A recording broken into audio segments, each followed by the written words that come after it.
The first reading that we heard was taken from one of the writings of the so-called minor prophets by the name of Zechariah. This prophet was shown several visions by the Lord, one of which was a vision of Jerusalem. We might say Jerusalem restored, for this prophet lived in a time after the former Jerusalem, the Jerusalem of the Old Testament, had been swept away, namely that Jerusalem after the Israelites had come to the promised land, that Jerusalem in which the Temple of Solomon was built, was established, was a place of worship for the Israelites, where the presence of the Lord was.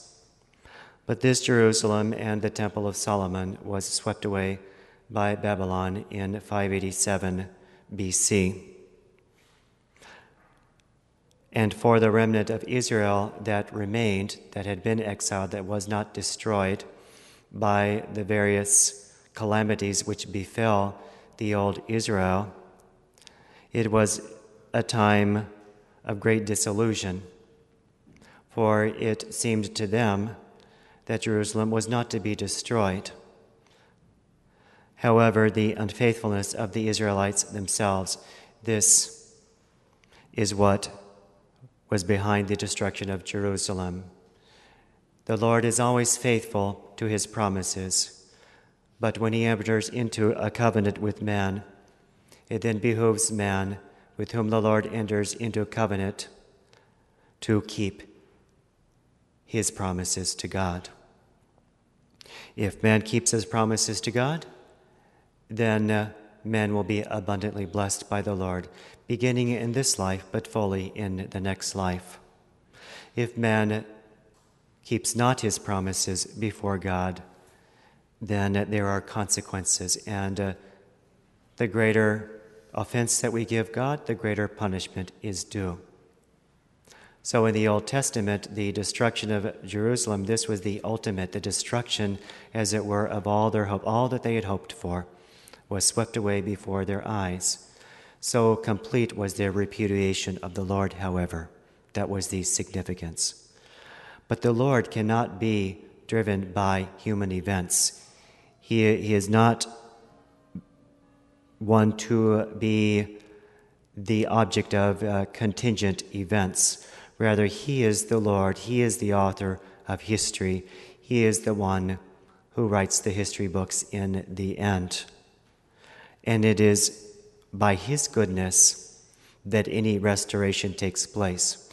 For the sweeping away of Jerusalem in Old Testament times was not to be the end of everything, but rather the occasion for not simply a display of the power and justice of our Lord, but also a display of his goodness and mercy.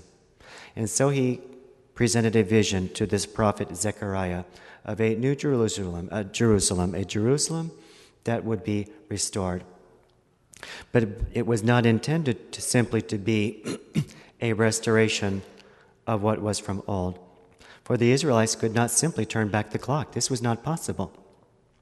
No matter how much they might have longed for the time of the kings or the time even before the kings, this was not to be.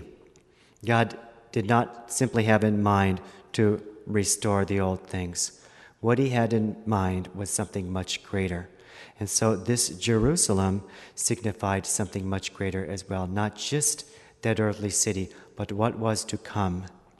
And the later saints and holy doctors of the church recognized that this new Jerusalem symbolized the church that was to come, the church born from the side of Christ, the church that once born from the side of Christ remains through the end of time and gathered into one in the kingdom that we hope to enter after this life. The church which is perfect, because this church has God as its protector. As is said here, no, the encircling wall is one of fire, and the Lord himself is glory in her midst. When the Israelites returned from exile, after they had been exiled upon the destruction of Jerusalem, they were commanded by our Lord through other prophets to rebuild the temple, to begin rebuilding the cities. But after they had completed this effort, they were crestfallen because they realized that what they had endeavored to do fell far short of the earthly glory of the city of Jerusalem before its fall, before the exile of the Israelites, and that the temple that they had rebuilt fell far short of the glory of the temple of Solomon. But the Lord wished through this to show the Israelites that it is not by man but by God that all things persist, that all things reach their ultimate glory. For you and I, exerting our efforts, though we are commanded to do so by our Lord, just as our Lord commanded those Israelites to return and according to the best of their abilities to rebuild the city of Jerusalem, rebuild the temple, so he commands us to strive according to the best of our abilities, according to whatever measure of talent, according to the knowledge that we have been given. We must strive to live according to we know our Lord, how our Lord wants us to live. He commands us, that is, just as he commanded those Israelites of old, to be faithful to the covenant. But in this case, for us, it's the new covenant, that perfect, that eternal covenant. The Lord again keeps his end, and we know that his promises are sure because he laid down his life for us. We, for our part, must expend our total energies, returning something to the Lord, what he has given to us. But in the end, whatever effort we put forth on our own will never suffice. It is the Lord who will inspire every effort in us. It is the grace of the Lord, that very precious treasure, that gift won for us by Christ, while he laid down his life for us on the cross. It is this grace, this is what permits us to be true citizens of that heavenly Jerusalem, not something that falls far short, not something that we can be ashamed of, but a work that our Lord can be truly proud of. And we know that this is possible because we see this realized in one person who is also symbolized by that Jerusalem given in vision to the prophet, and it is the mother of Jesus, the Immaculate Virgin Mary. We see the perfection of what we all are aiming for, but not as individuals, but as members of the church. We see in her the church reaching full perfection. And that is what we are striving for, and that is why we must entrust ourselves to her, because it is her in whom we see this perfection and in no one else. God made her perfect, filled her with grace, made her the full of grace, the immaculate, in order that his only begotten Son would dwell in a worthy tabernacle. And once having filled her with grace, once having made her the Immaculate Conception, he does not change his mind. Our Lady is not immaculate one moment and she ceases to be immaculate the next. No, she is, from the first moment of her existence, forevermore the Immaculate.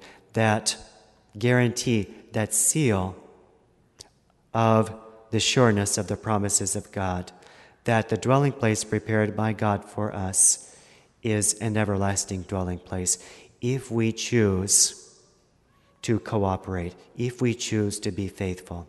And marvel of marvels is that it is Our Lady herself who will help us with this work, which is another reason why we must commend ourselves to her, because she is that help that God has given us.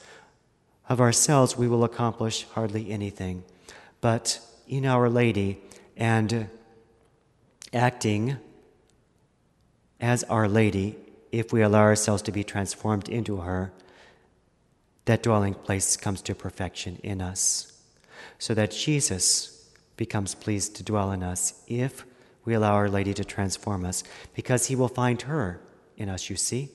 That's how Jesus will be pleased to dwell in us, not on our own merits, but on the merits of Jesus and Mary, those graces obtained for us by Mary. That's why we have to become transformed into Our Lady, because Jesus wants to find her there, and he must find her there. And he will ask us, if we are not attentive to allowing ourselves to be transformed into Our Lady on the day of judgment, why did you not let my mother in? Why did you not let your heart be formed by her? That's all that you had to do. It was really that simple. We do not want to face that reproach, do we not? For we already know that we have all the means at our disposal, our Blessed Lady herself. And she wants this transformation to occur much more than we ourselves do. So let us on this Saturday, in honor of Our Lady, renew our act of entrustment to her, our consecration to her, and ask her to enter into those closed spaces of our heart, those parts of our heart that we have not yet given her, that we are afraid to give her, that we want to hold on to ourselves. All those things, all those sins, all those things that embarrass us, that maybe we would not want to reveal to another, but we can confide in Our Lady, and we must. And she thinks we don't even know ourselves, and she will take these things and mold them into the likeness of the heart of her Son, so that her Son, finding a heart after the likeness of his mother, will wish to dwell there forever. Praise be Jesus and Mary.